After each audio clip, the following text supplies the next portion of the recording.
Students, पिछली video में हमने न्यूट्रिशन के बारे में फुल डिस्क्रिप्शन पढ़ा था, ऑटोट्रॉपिक न्यूट्रिशन और हीटरोट्रॉपिक न्यूट्रिशन। उसके बाद हमारा नेक्स्ट टॉपिक है रेस्पिरेशन। हम अपनी ब्रीथ सांस कैसे लेते हैं। Respiration is a biological process in which cells break down glucose to produce energy, releasing CO2 and H2O।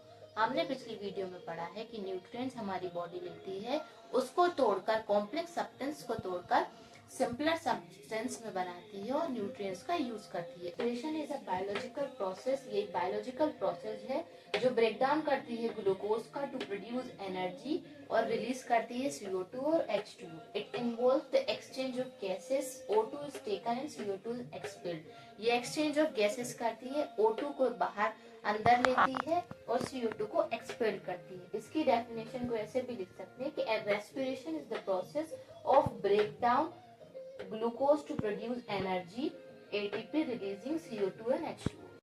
Types of respiration. Respiration के दो टाइप्स होते हैं, एरोबिक रेस्पिरेशन और anaerobic respiration. Aerobic respiration it occurs in the presence of O2। ये O2 के presence में होता है। ग्लूकोज जो हिस्सा कंप्लीटली ब्रोकन हो जाता है and CO2 and H2O large amount में बनते हैं। इसकी इक्वेशन है C6H12O6 plus CO2, it gives C6CO2 plus 6H2O और energy. It take place in the mitochondria of eukaryotic cell. इसका एग्जाम्पल है most plants, animals and humans. Next topic है aerobic respiration. It occurs in the absence of O2। O2 के absence में होता है और partially टूटती है ये। इसका ATP जो लेस एनर्जी बनती है पार्शियली। ह्यूमन रेस्पिरेटरी सिस्टम, इनमें जो ऑर्गन्स इन्वॉल्व होते हैं वो 5 ऑर्गन्स होते हैं, nose, trachea, bronchi, diaphragm and lungs. Nose and mouth जो एयर एंट्री जिससे एयर एंटर होती है, ट्रोचिया जिसको विंड पाइप भी कहा जाता है, डिवाइडेड इनटू ब्रोंचाई। ब्रोंचाई इसको site of exchange of gases भी कहा जाता है। डायफ्राम जो मसल्स एडिंग ब्रीथिंग है। फिफ्थ पॉइंट है लंग्स जो contain richly supplied with blood capillaries. Mechanism of breathing, inhalation and exhalation. Inhalation में क्या है, डायफ्राम जो है वो कॉन्ट्रैक्ट होते हैं, रिमूव्स डाउनवर्ड नीचे की तरफ जाते हैं। रिब केज जो है वो एक्सपांड हो जाती है और इंक्रीजिंग चेस्ट वैल्यू, चेस्ट की जो वैल्यू है वो इंक्रीज हो जाती है। प्रेशर इनसाइड लंग्स, लंग्स के अंदर डिक्रीज होता है और एयर जो है वो रश अंदर चली जाती है। एक्सहेलेशन में क्या होता है, डायफ्राम रिलैक्स हो जाते हैं, मूव्स अपवर्ड, ऊपर की तरफ मूव करते हैं। रिब केज जो है वो कॉन्ट्रैक्ट करता है और डिक्रीज चेस्ट वॉल्यूम जिससे जो एयर है वो मूव्ड आउट हो जाती है।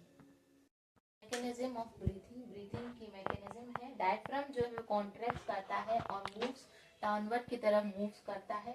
जो रिब्स हैं वो एक्सपांड हो जाते हैं, लंग्स की जो वॉल्यूम है वो इंक्रीज हो जाती है और एयर जो है वो लंग्स के थ्रू अंदर आती है। वैसे ही एक्सहेलेशन में डायफ्राम जो है वो नीचे की तरफ मूव अपवर्ड करता है और रिब जो है वो कॉन्ट्रैक्ट करते हैं। चेस्ट जो है वो वॉल्यूम कम हो जाती है तो एयर बाहर जाती है। नेक्स्ट मैकेनिज्म के बाद है एक्सचेंज ऑफ गैसेस एल्वियोली में कैसे होता है। ऑक्सीजन जो है वो हाई कॉन्ट्रैक्शन के थ्रू डिफ्यूज होता है ब्लड में, जिसमें लो कॉन्ट्रैक्शन होता है। CO2 जो है वो डिफ्यूज होता है ब्लड में हाई इनटू एल्वियोली, जिसमें लो कॉन्ट्रैक्शन होता है, तो भी exhaled. Haemoglobin in RBC binds O2 and transported. Haemoglobin जो है RBC को बाइंड करता है और ट्रांसपोर्ट O2 को करता है। नेक्स्ट पॉइंट है ट्रांसपोर्टेशन ऑफ गैसेस। गैसेस का ट्रांसपोर्टेशन कैसे होता है। O2 जो है कैरिड करता है हीमोग्लोबिन को, ऑक्सी हीमोग्लोबिन ही कहते हैं, तो टिश्यू में हीमोग्लोबिन को ट्रांसपोर्ट करता है। CO2 जो है CO2 is transported blood as a bicarbonate ions और डिसॉल्व करता है प्लाज्मा। सेलुलर रेस्पिरेशन क्या होता है, जिसमें ग्लूकोज और ऑक्सीजन का बाइंड होता है, ATP and CO2 H2O energy release होती है। ATP जो यूज होता है सेलुलर एक्टिविटीज के लिए। अब ब्रीथिंग और रेस्पिरेशन में क्या डिफरेंस है। ब्रीथिंग जो है वो फिजिकल प्रोसेस है, ब्रीथिंग जो है वो physical process of inhaling and exhaling gases की, और जो रेस्पिरेशन है वो बायोकेमिकल प्रोसेस है of energy production in sales.